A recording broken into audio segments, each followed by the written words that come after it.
And they sold everything. Part of the sale agreement is that song will never be cut from any production of South Pacific. What argues against that is the line about whose eyes are oddly made. As a result of what appears to be this inherent primal urge or primal need within us. Bernstein asked him if he had anything more poetic, and Sondheim lied and said he did not. Shall I compare thee to a summer's day? And let's take a listen to what that sounds like rockified. Here are some highlights of the Broadway Maven's Rush Week 2026. Very little expectation that any show that wasn't already announced could possibly go to Broadway that season. So we produced this workshop. I'm sitting there at the workshop presentation, which was sensational. It was one of those moments where you're just sitting in a room. I can't remember exactly what space it was in now, but you're sitting in a rehearsal room with most of the original cast that ended up in the show, performing the show just in street clothes and with basic props and things like that. In a Casey Nicholaw workshop, there's always a lot more stuff than you think there might be otherwise. There's more mocked up scenery and things. And it was thrilling, so exciting. And the energy in that room was electric. The first bit, he does refer to Sonnet 18. Shall I compare thee to a summer's day? And let's take a listen to what that sounds like rockified. Shall I compare thee to a summer's day? Yeah, thou art more lovely and more temperate, and the rough winds shake the darling buds of May, yeah. This is just a personal theory of mine, but the Kirkpatrick brothers are a songwriting duo that had worked a lot doing like songwriting before they worked on the musical. Do you know if in the inception for the show there was anything at all that was even semi-autobiographical about a pair of writing brothers? They were definitely aware that they were writing a show about brothers. I don't know of any actual elements that reflect their relationship, but clearly it's in the show. And they were actually, to remark on what Max was talking about, they were steeped in Shakespeare from the beginning. They knew everything there was to know about Shakespeare and all his plays. What does the title of the show refer to? Well, it's a reference to Hamlet. Go ahead. Not everybody knows. Something's rotten in the state of Denmark. Yeah. Good, good. That's one answer. There's many more layers going on, but certainly it's a literary reference to a line from the most famous and significant play in history. Asher, what's on your mind?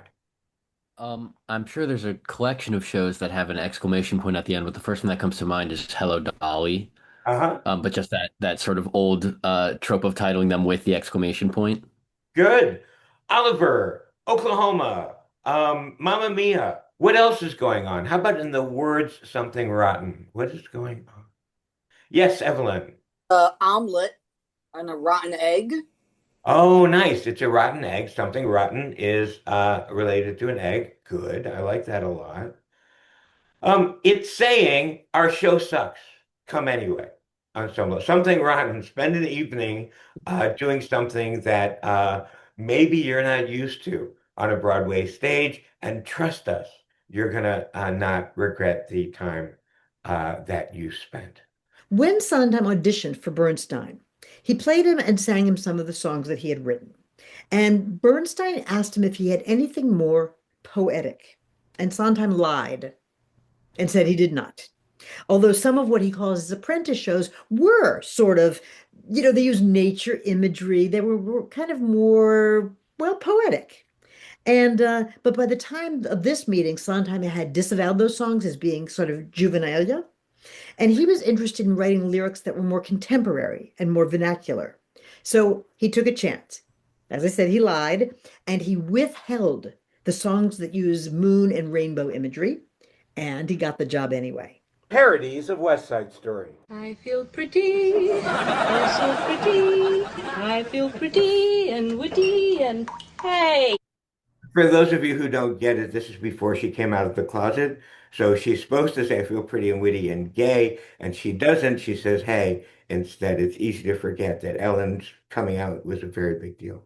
And I pity any girl who isn't me today. I feel charming, oh so charming. It's alarming how charming I feel, and so pretty that I hardly can believe I'm real. Who's that handsome squab in the mirror there? What squab? Where? Who? Who can that attractive bird be? Which one? Where? Who? Idea, which was not a terrible idea, is because in the theater, when a song would start, the lighting would tend to go slightly differently. So it's a different reality. So that was the idea that he had for the movie. Let's do the same kind of thing. Let's take us somewhere slightly different than the reality of the movie. It became the sort of bête noire of the film because everybody sort of hates the color. A lot of times people will think, what's wrong with this print? There's something awful going on here. Another moment of Joshua Logan bold staging, which you can see there, but it works better on stage, is that it feels like a song of just great elation. But the only way it works on stage is if she does take the step back to try to convince herself that she's making the right decision, that he is a wonderful guy. So that the staging, that when I'm as Corny as Kansas in August starts, she actually sits down. The sort of theatrical impulse would be to do exactly the opposite, but what it does, doing that, pulls it back so that when she actually, I'm in love, then she can go up, stand up and dance around and discover his hat and see that kind of stuff. So again, it's Logan taking his theater staging and putting it on film, but it does work, and it's a wonderful song. How did the Rodgerses and the Hammersteins feel about the song? Well, when they sold everything, part of the sale agreement is that song will never be cut from any production of South Pacific. Wow. Ellis Hammerstein insisted. That answers the question. Yeah. No, it's very important. It's very important. I mean, it's sort of obvious that it has not gone away. Let's put it that way. That song doesn't work for me because it's so heavy-handed and trite at times. I just think of 6 or 7 or 8 is almost so Dr. Seussian to an extent that I want the song out of the show for the other reason. Don't be racist is so obvious to me. So for me, what argues against that is the line about whose eyes are oddly made, which to me is a comment on how racism shows up even when we write a song about how bad racism is, that it's inevitable, right? Now, I'm not saying Hammerstein did that on purpose, but it's there.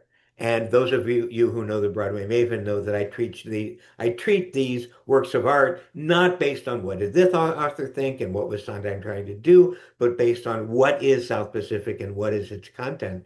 And boy, that's a strange line when we treat it as a song about racism.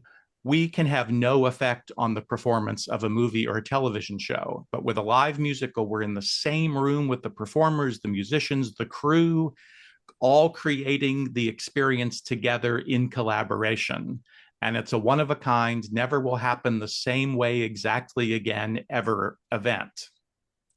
Of course, this is true of all live theater experiences, but musicals are even more potent because, as Wagner suggested, they synthesize all of the performing and visual arts and operate on multiple wavelengths of our minds and bodies and emotions simultaneously. According to Dr. Elena Rostova, an expert in biomechanics and physiology who focuses on the intersection of modern lifestyle and human biology, the unique magic of live theater isn't just a feeling, it's a measurable biological event of brain and heart synchronization that streamed content cannot replicate.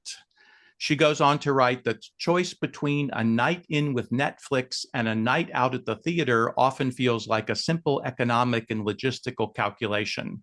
One is convenient, affordable, and comfortable. The other requires planning, travel, and a significant financial outlay.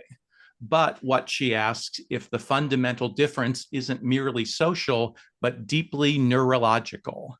What if your brain and body are physically altered by the mere presence of live actors in a shared space, triggering a cascade of reactions that a screen, no matter how large or high definition, can ever hope to match. This kind of storytelling is embedded in our humanity and very possibly in our DNA. In fact, just 4 years ago, in 2022, researchers discovered human neurons in our brains that respond only to singing, not to speech and instrumental music. So it seems we're maybe hardwired for this kind of performance.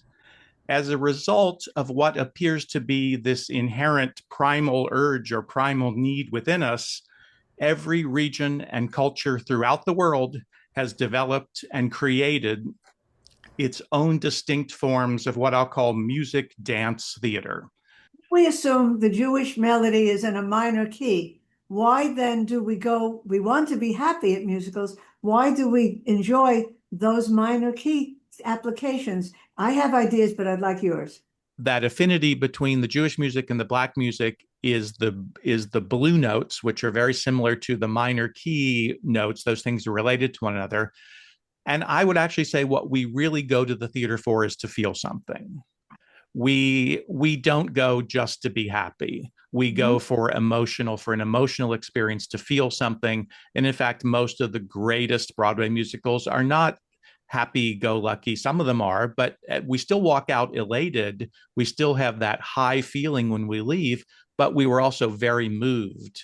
And the list of shows that I put up there.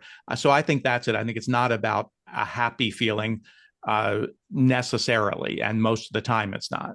For a calendar and to sign up as a member, visit thebroadwaymaven.com.